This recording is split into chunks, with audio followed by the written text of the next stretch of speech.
السلام عليكم ورحمة الله وبركاته، أهلا وسهلا بيكم في قناتي يومياتك مع النونة. إن شاء الله النهاردة مع بعض كده هنعمل روتين كله همة ونشاط في المطبخ. زي ما انتوا شايفين المطبخ مكركب خالص، فيلا بقى كده قومي كده تشجعي معايا، ويلا نغسل شوية المواعين دي ونظبط المطبخ كده زي ما انتوا شايفين. أول حاجة كده هنسمي الله ونصلي على الرسول عليه أفضل الصلاة والسلام، ونبتدي بقى نلم الدنيا كده. زي ما انتوا شايفين ابتديت ألم المواعين. طبعا يعني مش هقول لكم ان دي مواعين العشاء، دي مواعين ما بعد الفطار واللانش بوكس. انا مش عارفه المواعين دي بتطلع منين صراحه يعني. مسكت بقى كده الحاجه لميتها كلها وفضيت الرخامه اهو. هبتدي بقى كده اجيب الصابون، افضيه كده في العلبه بتاعته.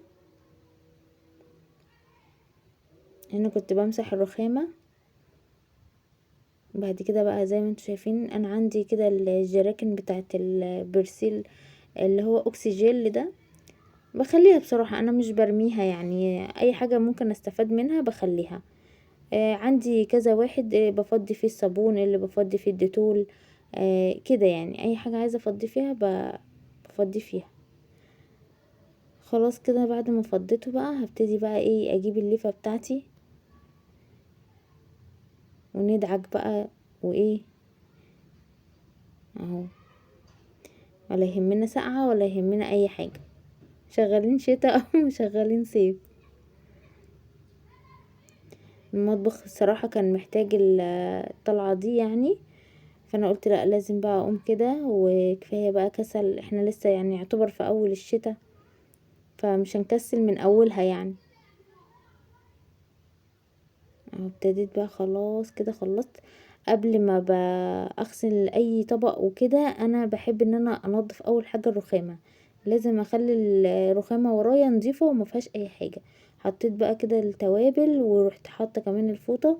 الفوطة دي انا بصفي عليها المواعين. ممكن حد يسألني يقولي طيب انت ما عندكيش مثلا مطبقية تصفي فيها؟ انا كان عندي، بس بصراحة انا رحت استغنيت عنها. قلت لا، هجيب واحدة جديدة. فقلت بقى نصفي المواعين مؤقتا على الفوطة. ابتديت بقى ان انا اغسل المواعين اهي. صراحة انا اكتر حاجة بحبها في شغل البيت كترويق المواعين. في ناس كتيرة قوي هتستغربني، بس انا فعلا بحب غسيل المواعين، يعني بحب كل حاجة في المطبخ. سواء ان انا اعمل اكل، سواء اغسل مواعين اي حاجة تخص المطبخ انا بحبها بصراحة. بحس كده ان المية بتديني يعني طاقة ايجابية.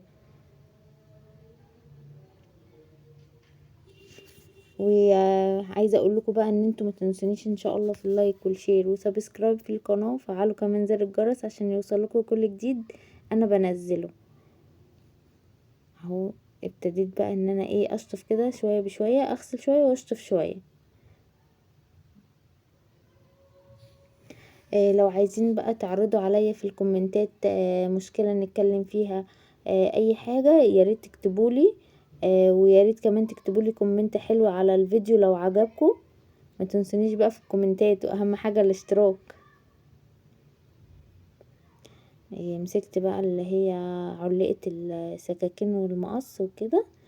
غسلتها برضو طبعا عشان هي قريبة من البوتاجاز. اي بقى قلي او اي حاجة بيطرطش عليها، فقلت يلا هي كمان تنضف بالمرة. دورة انتعاش كده في المطبخ. والله يعني الواحد لما بيجي يغسل المواعين بس او بينظف المطبخ في حاجة بسيطة، بيحس ان الشقة كلها راقت. انا عندي بحس الاحساس ده يعني بصراحة. لكن لو روقت والمطبخ هو اللي مكركب، كأني ما عملتش اي حاجة في الشقة. اهو زي ما انتوا شايفين كده.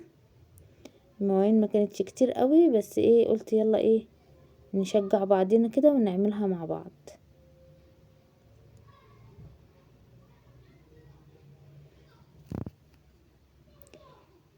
عايزة اقول لكم ان انا آه ناس كتيرة يعني كانت عايزة يعني تتعرف عليا اكتر. انا عندي 3 اولاد. كبير ادم، والوسطانية ساجدة، والصغيرة الانسة مسك. اكيد عرفتوا مسك قبل كده في الفيديو اللي قبل كده بتاعت اللعب دي اللي مبهدله لي بيها الدنيا. ربنا يخليها لي ويخلي لكم اولادكم يا رب. ادم في تانية اعدادي، وساجدة في سنة 6، والانسة مسك عندها سنة و4 شهور. بس هو كده، بس هما التلاتة الحمد لله. ربنا يخليهم لي ويخلي لكم ولادكم ان شاء الله. زي ما انتم شايفين كده هبتدي بقى اشطف المواعين.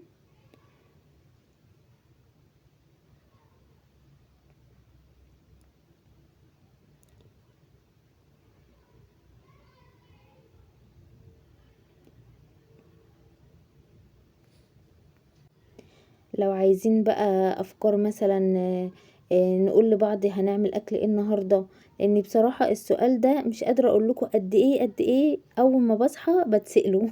يعني اول حاجه بتساله، يعني محدش في البيت ده بيقول لي صباح الخير، اول حاجه بيتسالوا عليها احنا هناكل ايه النهارده. وده اكتر حاجه بتضايقني، لاني ما بقاش عارفه بصراحه هعمل ايه. اكيد كلكم زيي. فيا ريت بقى كده في الكومنتات برضو تدوني كده افكار للاكل، ونشارك بعض علشان نسهل على بعض الدنيا شوية. بس لاني كتر ما بسمع كلمة هتاكلوا ايه يقولوا لي اي حاجة، دي خلاص تعبتني نفسيا. فانتوا بقى ايه، ادوني اقتراحات كده ونساعد بعض ان شاء الله. اهو انا صراحة يعني ايه، بشطف المواعين معاكم، بس بسكت عشان عايزاكم بقى ايه تكتبوا لي يعني شوية حاجات كده نتكلم فيها بدل ما انا ساكتة كده. مش عايزة ابقى رغاية وتقولوا عليا رغاية. اهو خلاص خلصنا الحمد لله. دي بس كان فيها شوية دهون، فقلت اتك عليها بقى شوية. خلصنا الحمد لله. نبتدي بقى ايه نظبط الحوض. اه صدقوا كان في صينيتين نسيتهم. يلا خلاص خلصنا بعد الصينيتين بإذن الله خلاص. قولوا لي برضو اقتراحات، عايزين ان شاء الله الفيديو الجاي اعمل معاكم ايه. سواء عايزين اعمل حاجة ننظفها في المطبخ، او روتين، اكتبولي يعني باذن الله وانا ان شاء الله اعمله لكم. يا رب تكون شفتوا الفيديوهات بتاعتي اللي هي بتاعت التنظيف. ان شاء الله هتعجبكم جدا وان شاء الله تستفادوا منها. في حاجات سهلة جدا، زي فيديو الحلة كده. الحمد لله يعني كان في تفاعل حلو قوي. فخشوا هيعجبكم باذن الله، وهتنضفوا الاستانلس بكل سهولة.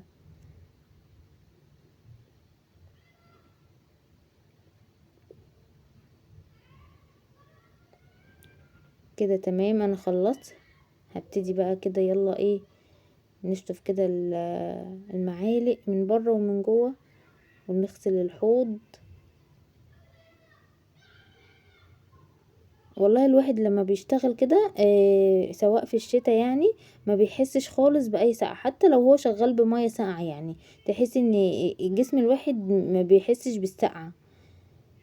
بيبقى فيه بقى همة ونشاط وكده، بيبتدي بقى ان هو يتنشط يعني. خلاص تمام الدنيا بقت فل اهي. نبتدي بقى ايه نخش على اللي بعده.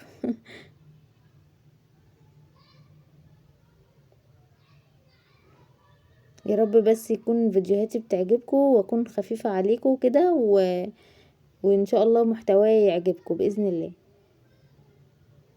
ما تنسوش بقى تصلوا على الرسول عليه افضل الصلاه والسلام في الكومنتات، وفرحوني كمان بكومنتاتكم الحلوه. نبتدي بقى نخش على البوتاجاز. اللحظه الصعبه. البوتاجاز ده اصعب لحظه بخش فيها على طول كده. بس انتوا عارفين يعني ربنا بيقوينا وبنعمل كل حاجه. هنا بقى ان شاء الله بالنسبه للبوتاجاز، انتوا طبعا شايفين العيون بقت صعبه قوي. آه عفوا. فان شاء الله هنعمل لها كده خلطة حلوة ترجعها باذن الله جديدة. وطبعا ان شاء الله برضو هيكون في فيديو باذن الله لحوامل البوتاجاز. عايزين بقى ننقذه من اللي حصل له بصراحة يعني. طبعا اللي عايز يعرف ايه اللي حصل للبوتاجاز يخش على فيديو البوتاجازات اللي انا كنت عاملاه والصيانة الفيك اللي كانت طلبتها اونلاين، وللأسف المندوب لما جه صدمني يعني. فانتوا خشوا بقى على الفيديو، ان شاء الله انا هسيب لكم الرابط في صندوق الوصف، ان شاء الله هيعجبكم الفيديو وهتستفادوا منه. وكمان مش هتجربوا التجربة الوحشة اللي انا جربتها دي. كده زي ما انتوا شايفين انا خلصت، واللحظة الحلوة اللي انا بصراحة بستناها ده كده كان الشكل النهائي للمطبخ بعد ما خلصت الحمد لله. متنسونيش بقى في اللايك والشير وسبسكرايب في القناة، وفعلوا كمان زر الجرس عشان يوصل لكم كل جديد. والسلام عليكم ورحمة الله وبركاته.